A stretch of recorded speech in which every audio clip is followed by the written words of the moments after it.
So let's begin again. And this panel is called Representation of Gendered and Sexual Identities Toward a More Inclusive and Diverse Military Institution. And so we have with us today Lina, but we have two presenters who are virtual. And we will begin by Pooja Gopal from the University of New Delhi. Are you there, Pooja? So here I'm going to talk about militarized masculinities and the studies of militaries and war.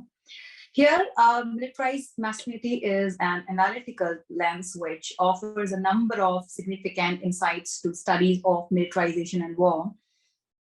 As can be seen, history is full of abundant instances of policies of male conscription, and male citizens and masculine identities are appealed during wars to demonstrate strength of armed forces, and the militarized masculinity is constructed, it is relied upon and reproduced despite changes in the gender composition of armies in present time. So I would like to speak about what masculinity means and what militarized masculinity means. So here what pondering is that masculinity, which is defined as the socially prescribed roles and behaviors that are expected of a man in a particular given society, is not a fixed identity. It's as gender identities do not emerge from single process, the daily interplay inside many societal institutions construct and reproduce masculinity. There are multiplicity of militarized masculinities which emerge when gender intersect with other dimensions of differences like race, like caste, like ethnicity, disability, and much more. So several masculinities have been developed in relation to numerous feminities. For instance, I would like to talk about like racial or sexual minority men struggle to uphold the standoff masculinized soldiering just as the females do. So militarized masculinities actually mean the characteristic stereotypically associated with military, with masculinity may be learned and they can be demonstrated through military duty or action or battle in particular. For instance, there's like toughness, ferocity, aggression, courage, and control and dominance.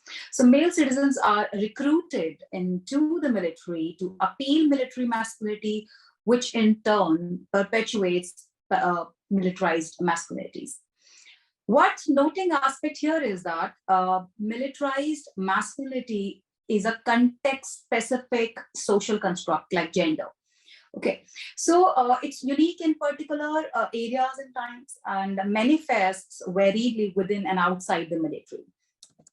In military institutions and state discourse, both military masculinities are created in connection to and often described in the hierarchical antagonism to women and feminities through reinforcing unequal gendered power dynamics. For instance, the masculine just warriors who guard the feminine beautiful souls. According to feminist scholars, the gendered duality of masculine protectors and feminine protected serves to legitimize both the use of military force as well as unequal gender relations. So in spite of the shifts in the gender composition of armies, during the 20th and 21st centuries, there is still an inextricable link between men and militarism and women and pacifism. Not just the militaries, there are multiple factors which contribute to the production of militarized masculinity, such as individuals through beliefs and deeds, and institutions through policies of state and public and private militaries and international organizations. And thirdly, ideology, culture, and discourse like films, media, social norms. So importantly here, militarized masculinities influence and are influenced by not only military practices, but by state policies, by security discourses, educational programs, media discussions, popular culture, personal relationships, identities, and many other factors. So here I would now come to the military aspect primarily. We see military is one of the crucial factor or crucial setting where one may find or identify how masculinity is constructed, is institutionalized, practiced, and maintained. What is culturally construed as men is shaped by the military institution. So militarism upholds the social norms that favor men. As a result, the relationship between masculinities, combat, and the military as a social institution has sparked theoretical debates about reproduction of patriarchal gender relations as well as the hegemonic masculinity. Here we come on hegemonic masculinities. What is it? So we see that a large, number of here comes a military masculinity, a type of militarized masculinity which is built on overpowering, built to overpower others, like particularly women and children, as well as subordinate males in a particular patriarchal gender structure. It is formed against various masculinities as well as against devalued femininities. When masculinity is successfully militarized, militarism and masculinism strengthen one another, and militarism and patriarchy also complement each other, such as like men become synonymous with power, violence, and is viewed as powerful, courageous, chivalrous defender of the passive, volatile, devalued women. And this leads to a skewed perspective of men where they are either perceived as defenders or offenders, but are seldom viewed as the victims of assault in the violence and conflict discourse. So one crucial point is that media depicts women soldiers as equal combatants, and while also highlight their feminine skills in their soldiering. So it is a contradictory creation of militarized femininities. What is it? It promotes masculinity as the norm of soldiering. It means female soldiers are viewed as equal to or distinct from the male soldiers rather than a soldier in their own right. Tensions between equal opportunity and disparity continues to influence public discourse about women in the military, even after all obstacles to their full integration have been removed. Female soldiers still tend to serve in the non-combat capacities, are underrepresented in the combat arms, and struggle to uphold the standards of masculinized militarism. Even though militaries continue to be male-dominated institution, the correlation between masculinity and military is eroding in nations all over the world due to the evolution of militarized masculinity, which is influenced by various variables such as the shifting masculinity or femininity norms, the inclusion of women in the military, financial incentives, and the nature of upcoming military operations. So here, feminist scholars argue that reducing the importance of dichotomous hierarchical gender norms within military is indispensable, as is distancing the violent form of masculinity in order to delink militarism and masculinity and reconstruct or reform militarized masculinity. Here, the scholar Claire Duncanson has contended that militarized masculinity can actually change in some circumstances. For instance, peace-building masculinity, which is constructed through relations of empathy, equality, and mutual respect. However, there are skepticism with regard to military's ability to change because militaries have traditionally fostered and relied upon aggressive masculinities. Even the involvement of women in combat roles do not always challenge the masculinized form of soldiering. A true redefinition of masculinity in the military world necessitates developing new techniques of training, recruiting, inspiring, that do not depend on elevating masculinity and denigration of femininity. So in the last line, I would love to say that militaries are basically what we construct of them. So both military and the security are social construct with the potential for change. Here I end.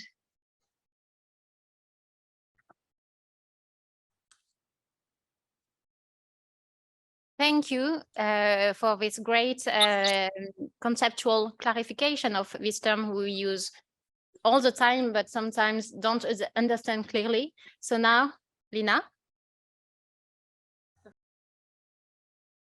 Well, thank you very much for having me here today. My name is Lina Tamsito. I'm an assistant professor in the Department of Psychiatry and Behavioral Neurosciences at McMaster University in Hamilton, Ontario. I lead the military health and well-being research group, which is embedded in the Trauma and Recovery Research Unit that is led by Dr. Margaret McKinnon.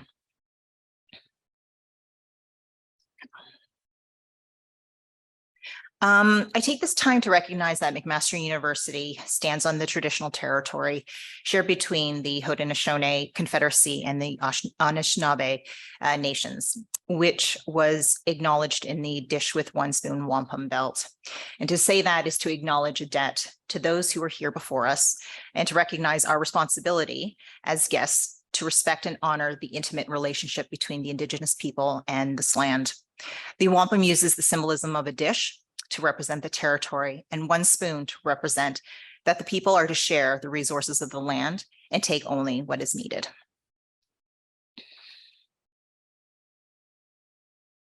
So the work that I'll be sharing with you today is a small subset of data that we stumbled upon within the context of a larger study. And I think it's important for you to know where we're coming from in order to provide context of what the preliminary results are that I'll be discussing today. The traumatic nature of high-risk military events, such as combat, is well recognized and generally fairly well understood.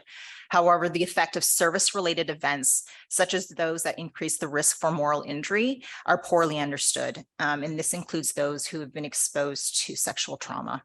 So military sexual misconduct and military sexual trauma refers to any type of sexual assault or harassment that has occurred during military service.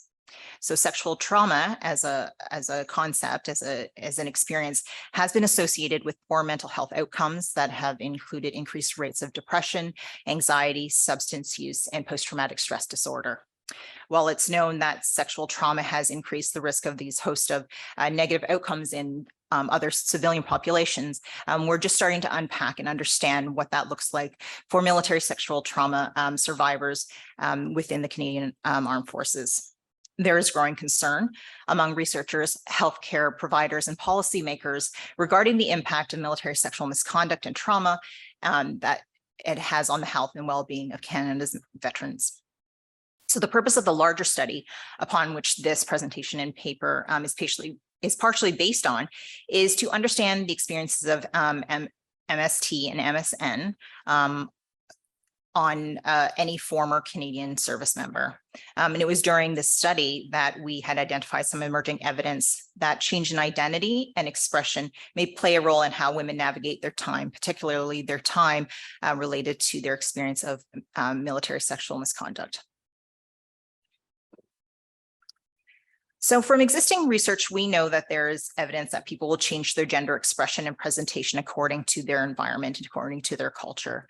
So feminine and masculine styles of communication in the workplace was the subject of one of the studies that I had looked at that concluded that women were more likely to take on masculine communication styles as they were seen as being more effective, particularly when there's a short-term goal that needed to be achieved. Another study surveyed how women were treated by their male counterparts in an assembly plant. And this was based on the men's impressions of whether or not the women were seen as feminine or not feminine. This categorization and differences in treatment, which led to either sexualization or bullying, would eventually lead to women experiencing isolation, poor job performance, and poor self-esteem. In a study on mentoring of women police officers in the US found that masculinity was positively related to career mentoring and role modeling. And this meant women who identified themselves as lesbian or bisexual received more career mentoring when presented with highly masculine or highly feminine traits. And this is in comparison to their heterosexual counterparts who received less mentoring or more mentoring when presented with sort of low presentation of masculine or feminine traits. So it's evident from the existing research literature within workspace and occupations that the expression of gender expression really does color and influence how someone experiences their work life. What's less known is how gender expression and sexual behavior manifests in women who experience work-related trauma, specifically to this current study, how women experience military sexual trauma in the Canadian Armed Forces. Just to give you a high-level overview of the study, we took a multi-method approach that included interviews, collection of demographic information, and psychometric questionnaires. And that included an evaluation of PTSD, anxiety, and depression symptomology. We looked at emotional regulation, dissociation, adverse childhood events, shame-related trauma, guilt-related trauma, resilience, and moral injury. With regards to the actual interviews, the semi-structured interviews, we looked at various dimensions of what experience and what life looks like for them. I'm an occupational therapist by training, so I'm really interested in how changes in life, how functioning, changes in sort of everyday events are impacted by events such as military sexual trauma. So I had ensured that I was able to look at experiences of work, meaning, paid employment, volunteer, being a student, in the areas of self-care, how people are able to manage themselves, take care of themselves, and leisure activities. We also looked at relationships. So that would mean intimate partners, relationship with family members, children, community members, friends, coworkers. Identity, which I'll get into a little bit more on the next slide. I was also interested in looking at the impact on health, mental health and well-being, social health and well-being, and also wanted to touch on what people's experiences with military organizations, CAF, D&D, Veterans Affairs, during their sort of reporting process. So we asked this question related to their identity, and this was the information. This is the information that I'll be presenting a little bit more in this presentation. So how has your identity been affected by your experiences of military sexual trauma and misconduct? Being trained as a occupational therapist, we really look at roles, shifts in roles, people's identities, and how that impacts the role they play in their everyday lives. So I was really expecting to see information around my role has been impacted as a worker, as a parent, as a friend, and also my identity as a military member has been shifted. What we were finding that when we were talking about identity, people really talked about their gender and sexual identity expression and presentation. So a little bit more information as to the population that was included in the study. We had broadly recruited for anyone who has experienced military sexual trauma, and only people who I've identified as women has come forward, which has opened up a whole other host of challenges and questions in terms of military sexual trauma research in Canada. We've been able to recruit and include people, 19 people, and there was fair representation within the Canadian Army, the RCAF, Navy, and Reserves. There were people scattered across the country, but with the majority of people, about 50% of participants were located in Ontario. 90% identified as white female, majority as straight and cisgender women. Half of the individuals are married or living with a partner and in a monogamous relationship. So I want to throw up the big caution sign before I continue with the results. I cannot express enough that these findings are preliminary, and we cannot draw any conclusions at this time because the data analysis has been done without the context of, the greater data set. What I'm suggesting today is that there appears to be a correlation between people's experience of military sexual misconduct and trauma and perceived and reported changes in gender and sexual identity, presentation, and expression within the sample of the participants. So because of what I'm presenting today could be very much sort of construed in sort of several steps ahead of us. I just want everyone in this room and participants online to be aware that these are just, connections that we're making that we found like, this is, quite interesting, and don't want anyone to sort of leave this presentation with anything more than that. I first wanted to start off by discussing gender presentation, expression, and identity. So my first question was to understand why people were changing their gender presentation and what was happening among women who were affected by military sexual misconduct. And from our sample, women were reporting changes as a way to cope with their MSM, MST. It was a way for them to hide or find a way to protect themselves from any future incidents. For many of them, the decision was to look less feminine was a way to remove the target that they perceived was on their back. The first quote is an example of someone who aimed to dress neutral to look less like what they thought femininity presented as. The second quote was the brief description about how someone had changed their appearance over the years to look less feminine. And the last quote is an example of someone talking about that despite changing her hair and wearing the same clothes to look, and wearing a uniform to look like everyone else, she simply just couldn't hide the fact that she was a woman. Another way that people changed their gender presentation, expression, and identity was to change the way they behaved. So this ultimately meant behaviors that were seen or deemed as less feminine or unladylike is what some people had adopted. So the person in the second quote, they would try to keep their pregnancy from interfering with their job. And this meant that they would avoid talking about being pregnant at work and doing tasks and activities to be like one of the guys. So in a way, it was her way of hiding her womanness as much as possible. And in the first one was, changes in behavior that a person would deliberately take on to look, I guess, less ladylike or less feminine.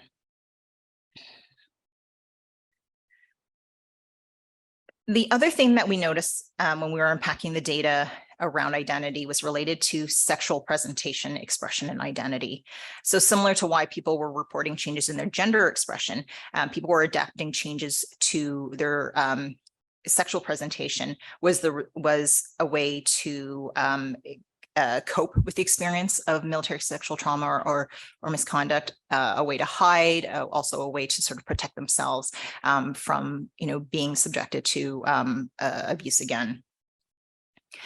For some women, they talked about seeking protection from men by associating with men. So women had talked about becoming romantically linked with someone as they served as a sort of physical protection, and people sort of within their cohort would know that, oh, they're so-and-so's girlfriend, and that seemed in their mind to be protection against further assaults.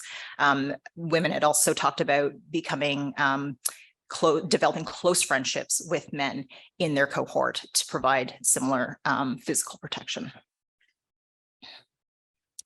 There were also several women who described changes in their sexual behaviors and expression.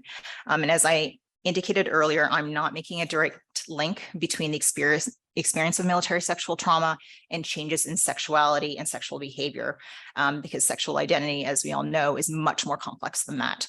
What I'm suggesting is that there seems to be a connection between the experience of sexual trauma and these reported changes in sexuality. And again, this opens up another door where we need to do much more work that's dedicated on this topic. So for the person in the first quote, they reported identifying as asexual since their assault. A second person actually described an outright change in her sexuality. And finally, the last quote talks about this participant's sexual presentation and how she presents herself to the world. She presents herself as a certain sexuality, and felt like that was a way that she could protect herself from further assaults. So, of course, there are limitations to this study. The data set is quite small. And again, this is not something that we were seeking to look out. It sort of had come out. That I think is sort of worth noting, particularly in the work that we do in mental health and well-being. Current preliminary results have not yet been analyzed in the context of other data sets. So I want to further investigate how gender and sexual presentation and expression affects daily functioning, how it affects mental health and well-being and relationships. We are currently, and this is a plug for one of our studies. Currently, within the Trauma and Recovery Research Unit, we are exploring the military experiences of 2S LGBTQIA plus community members, and we hope that we can shed a little bit more light on what I presented here today. So I want to acknowledge that this project was supported through funding through SIMBR, True Patriot Love Grant, a Minds Targeted Engagement Grant, as well as supplementary support from Veterans Affairs Canada. Just wanted to acknowledge, this is a very partial list of the lab, but these are the individuals who were most closely linked to this current presentation. Thank you.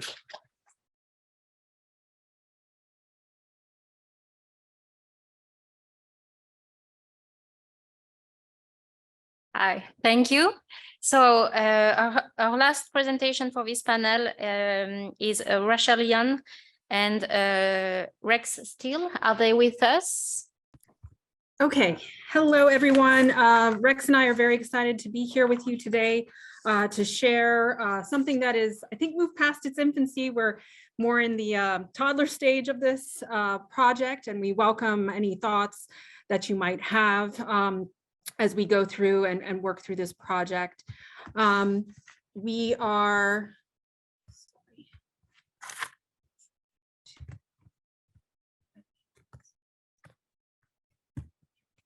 okay, sorry.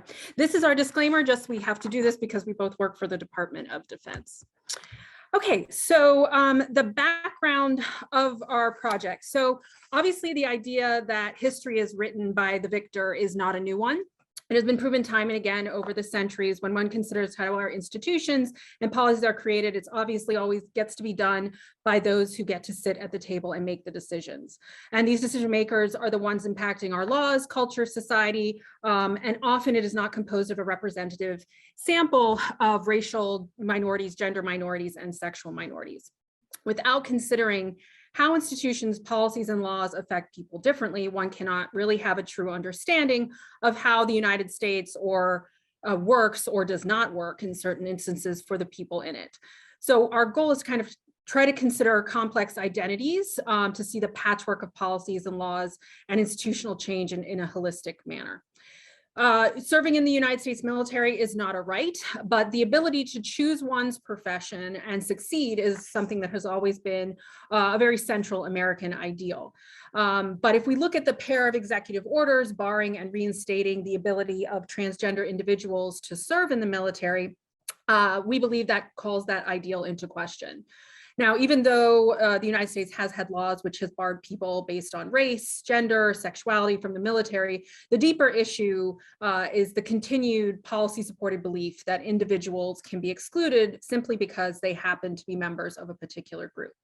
Our project is going to use queer theory and a case study approach to contrast the exclusion of transgender individuals with those individuals who are excluded under the Don't Ask, Don't Tell policy. We want to consider language contained in the policies themselves, the effect and the impact of the policies on the trajectory of the military, as well as on the trajectory of the individuals impacted.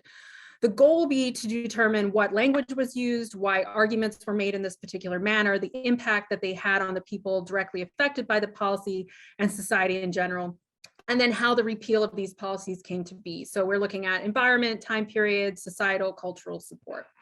An understanding of the environment in which these policies are formed and changed also are going to provide us an important insight into why this continues to occur and why it undermines democratic ideals. So if we're looking at the policies themselves, just in case people are not fully aware, I just want to very briefly talk about them. So Department of Defense Directive 1304.28. In 1993, President Clinton presided over this particular policy. It went into effect at the end of 1993, and it created the qualification standards for members of the military to either enlist, be appointed, or inducted into the armed forces. There is a particular section of this, E1.2.8, that focused on homosexual conduct in particular. So it did not bar homosexuals from entering the armed forces because that was considered, quote, a private and personal matter. So no one would be required to reveal that whether they were homosexual, heterosexual, or bisexual. It barred those individuals who engaged in homosexual conduct. So that's defined as those who had a propensity to engage in homosexual acts, which means more than an abstract preference or desire to engage in homosexual acts. And it indicates a likelihood that the person engages in or will engage in homosexual acts. So that's directly from that particular directive. We fast forward to 2010, you have HR 2965 that comes about that removes this policy, and by September 20th, 2011, Don't Ask, Don't Tell is no longer policy in the United States. So it kind of it allows all qualified Americans, regardless of sexual orientation, regardless of this conduct discussion that happens in 1993, that gets removed.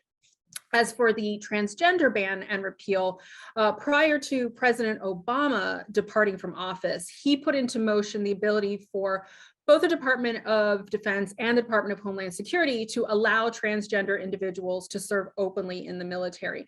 And government funding was to be allowed to be used for sex reassignment surgical procedures if the individuals wanted those.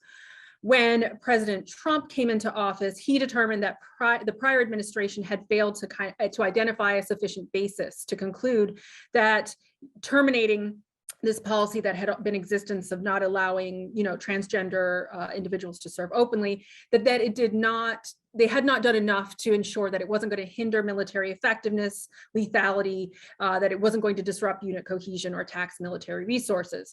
So that we just moved back to what happened prior to President Obama discussing right before his departing from office.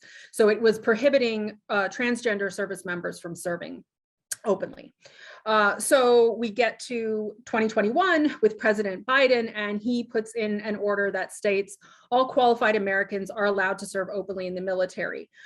So this particular directive directly says, right, permitting transgender individuals to serve openly in the military was consistent with military readiness, with strength through diversity, and transgender service members, as long as you can meet all the other requirements that all other service members need to meet, they should be permitted to serve openly.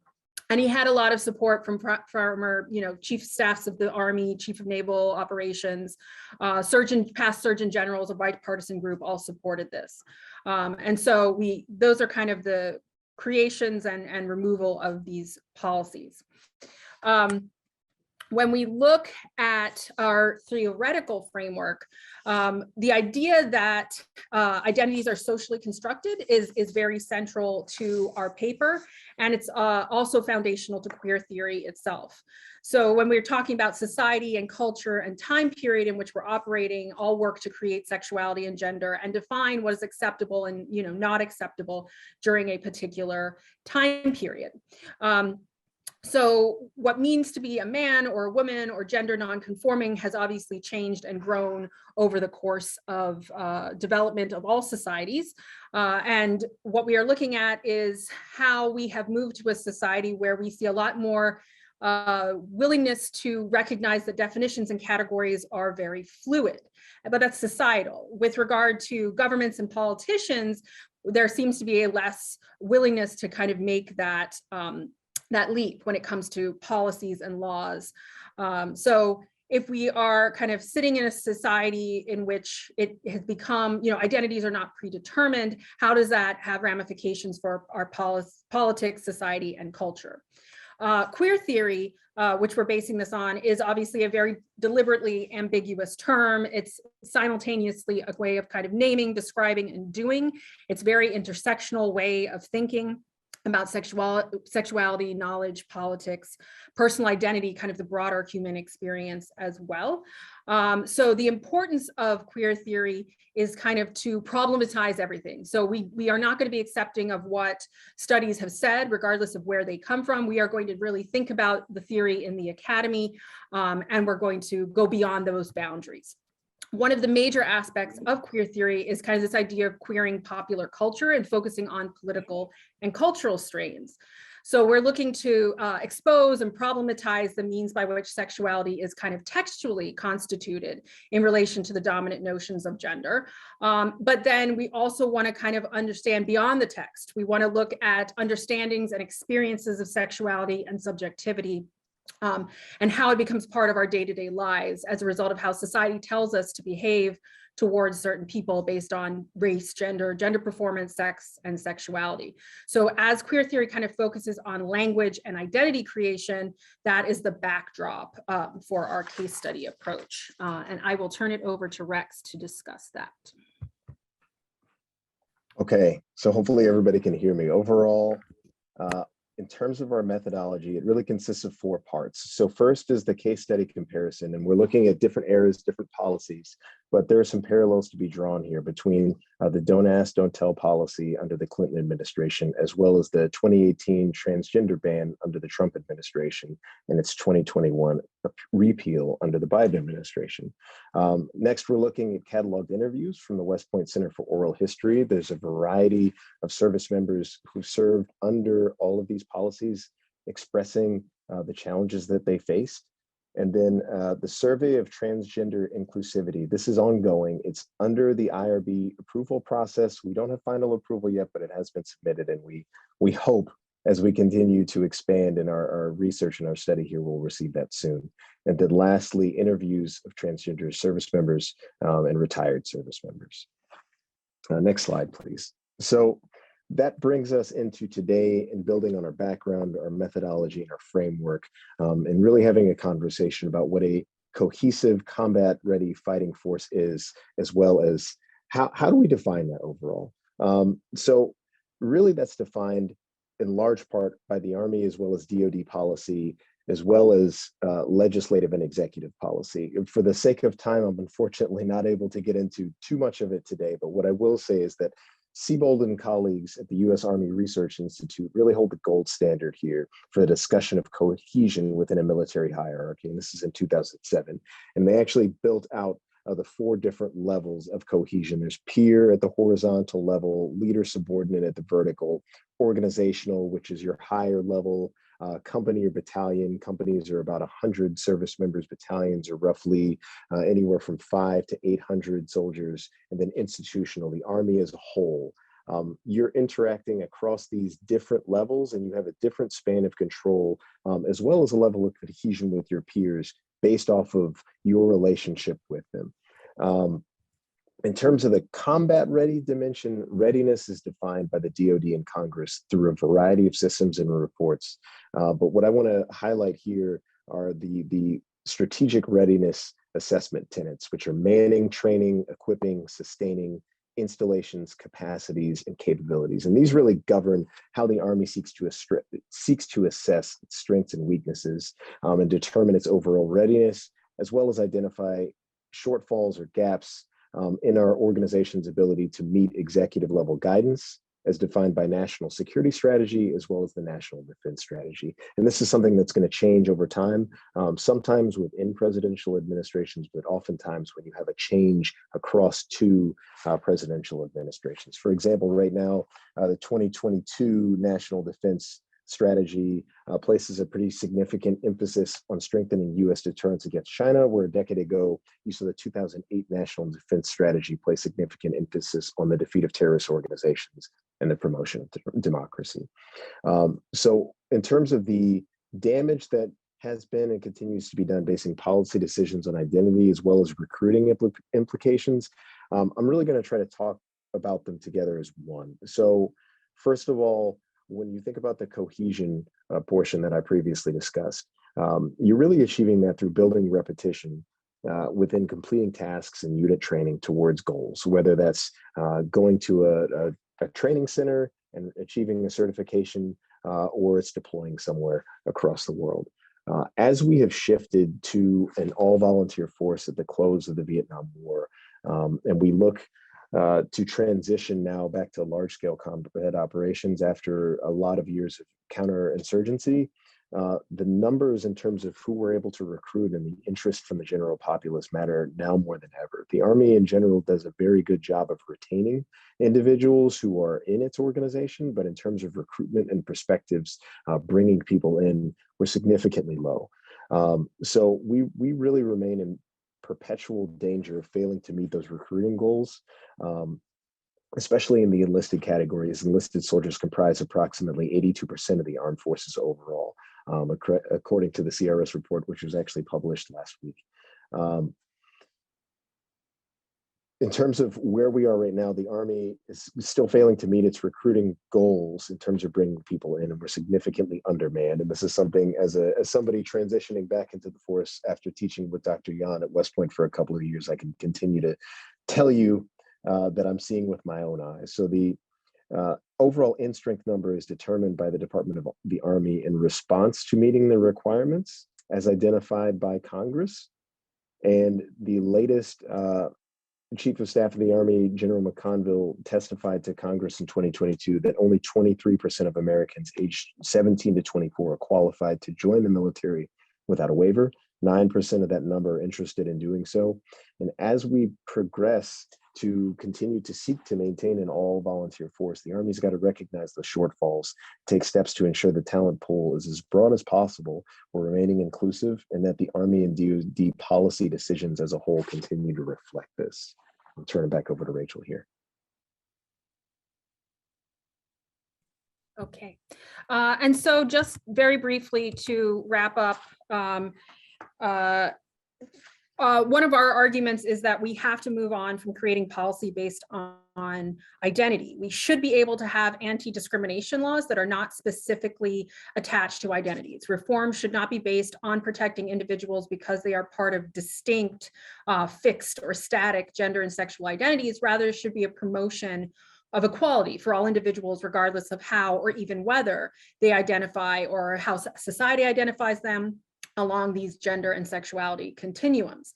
The problem for the fight for civil rights in the United States is that paradoxically, it's always been based on identity, even while groups are screaming about how these identities really should not matter. So we kind of have this tendency towards traits of looking at traits in a binary fashion, right? It's black or white, female or male, gay or straight, they're static, they don't shift. But today, this is just no longer useful. Identity politics is so much more fluid. And if movements within the United States continue to focus on binary understandings of gender and sexuality identities, they're really not going to properly incorporate the needs and perspectives of those who don't fall into it, like transgender individuals, like bisexual individuals. So for all of these reasons, it's very difficult to create non-identity based policy in the military because we have these limitations in society in general, how we think about gender and sexuality identities in our political, cultural, and social worlds. So we're really looking at once the military and the rest of government and society can view identity in a broader way, then there will be the possibility of focusing on the contribution that people can make to an organization rather than this category that they have been placed in. Thank you so much.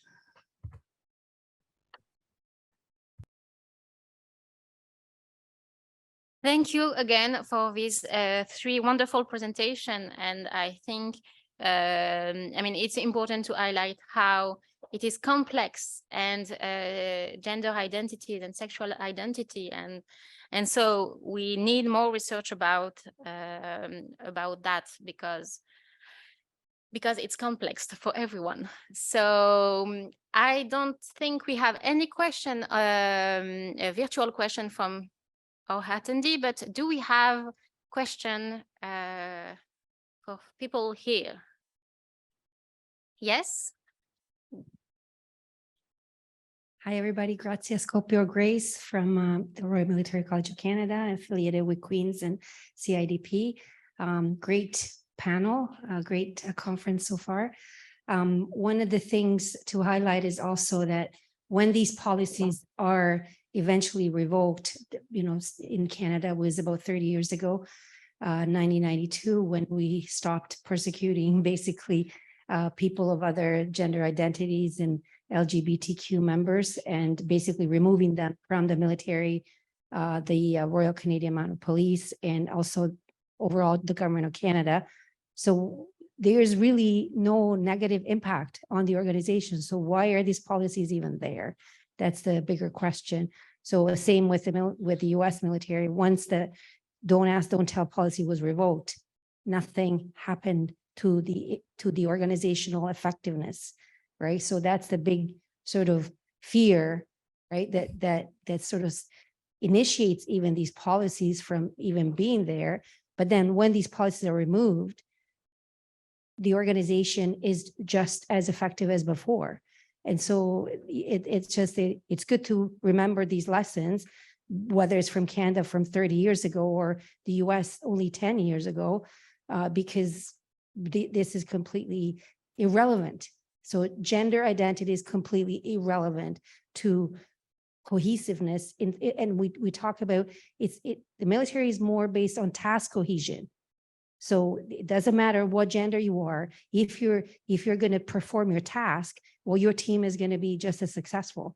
So this whole idea that cohesion is based on socially constructed identities is just flawed. And so we can see that when these policies are removed. So just wanted to add that we can see the aftermath of this. And so there are countries where these policies are still there, clearly, because that's the culture of the country and they're not there yet, but they could learn some lessons when they see, okay, here we go. Is the US military falling apart since they repealed that policy? I don't think so. That's all I wanted to say, but great panel. Thank you. I mean, it brings us back to oh, sorry. No, I'm sorry. I was just wondering if I could comment. Yes. So I 100% agree with you. And I think it's even more telling. We don't focus enough on this, but right after September 11th, 2001, the military put into effect a stop-loss order. So even though, don't ask, don't tell was still in effect, there was the stop-loss order, which did not allow, even if you said you were homosexual, they did not allow you to leave. So if we really did care and we really did believe, that sexual orientation and categorization mattered, then that would not have gone into effect. Because at a time when we were going to war, you want your military to be as cohesive as possible. So I think it proved that, those were very political arguments that did not actually have any impact in the military itself. Because when we needed bodies, we were willing to kind of throw all of those arguments that had happened in the 90s out the window. And say, no, everybody is going to go to war and we're all going to be cohesive and we have a set mission and we're going to complete it. And it doesn't matter who you are. But that was not publicized at all.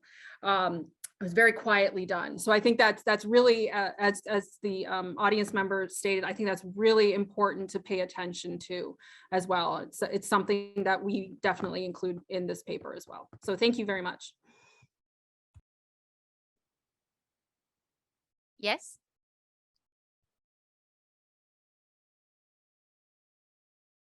Hi, I'm Lieutenant Colonel Tokash. I'm the CIDP fellow from the United States Army War College.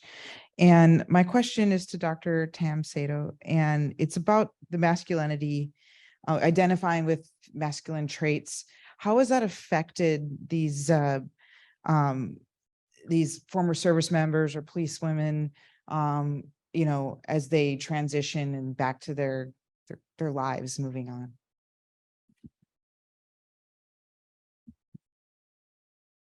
Thank you for that question. Oh, can people hear me? Oh yeah, thank you very much for that question. Unfortunately, the study did not look at the process of military to civilian transition, but it is on my list of questions because I do do quite a bit of work around and the MCT process.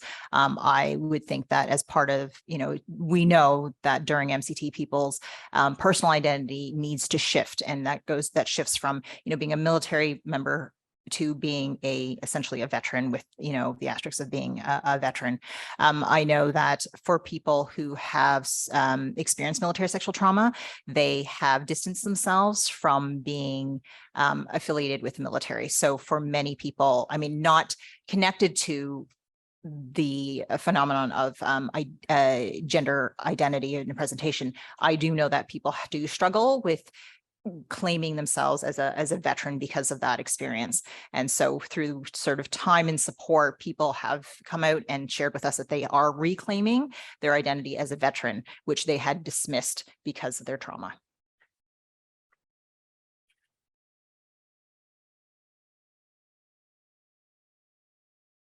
Do we have more questions?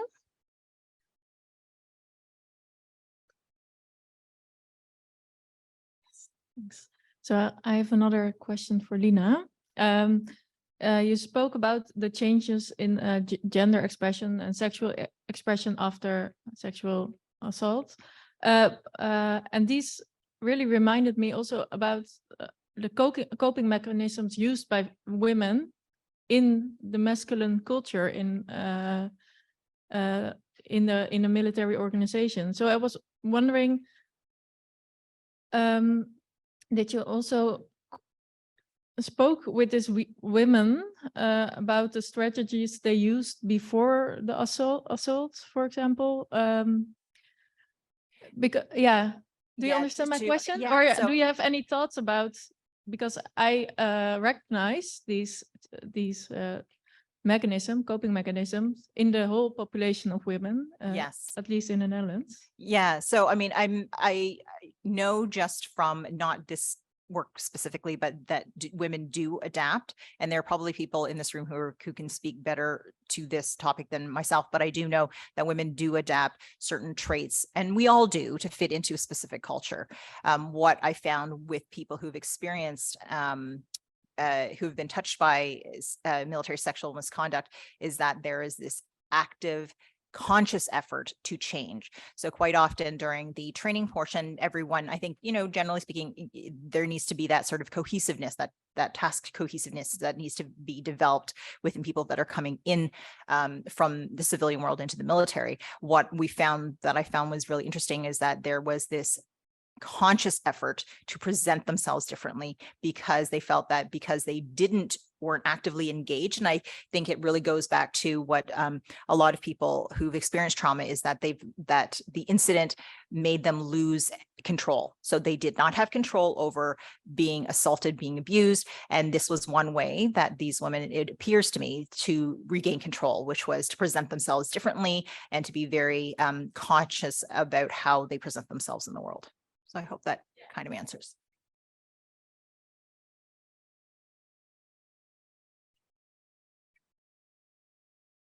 Another question? Thank you. Good morning. My name's Tanya Grodzinski. I'm also with RMC, and my question is for Rachel or Rex, and it has to do with the study that you're doing. Is it similar work being done in any of the other military academies? And I'm wondering if you're aware of differences between the services in attitudes, experiences, and so forth. I can start on that, and if Rachel wants to join in, she can. In terms of similar work, we have not uncovered any that's currently being done of a similar nature, but I hope that the other services will be following suit shortly. And can you repeat the second part to your question as well? Yeah, certainly. I'm just wondering about if you're aware if there's different attitudes towards transgender personnel in the other services. I remember recently reading in U.S. Naval Institute proceedings the experiences of a captain, for example. And I'm just wondering if there's different perceptions, attitudes, and experiences. I'm sure without a doubt the experiences are going to be different. And in terms of looking at it from a rank-based or a service-based perspective, we haven't gotten into that, but that's something that I think we need to add into our research and make sure that we're addressing. Since you have those different levels of cohesion that I talked about previously that are going to exist, I think that would be a fascinating portion to include when we get deeper into the weeds in our research. As the things that I'm doing at the battalion level as a major are going to be significantly different than a service member's experience of somebody who is a non-commissioned officer or a junior soldier as a private. So yeah, definitely something that we're going to look into. Not something that we've seen a difference so far yet in our research yet, though.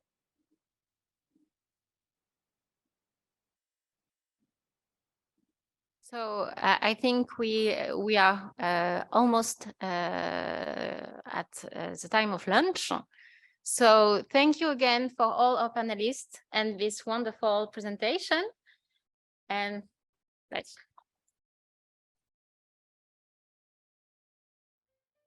And we will meet at 1 o'clock for the book presentation that we have.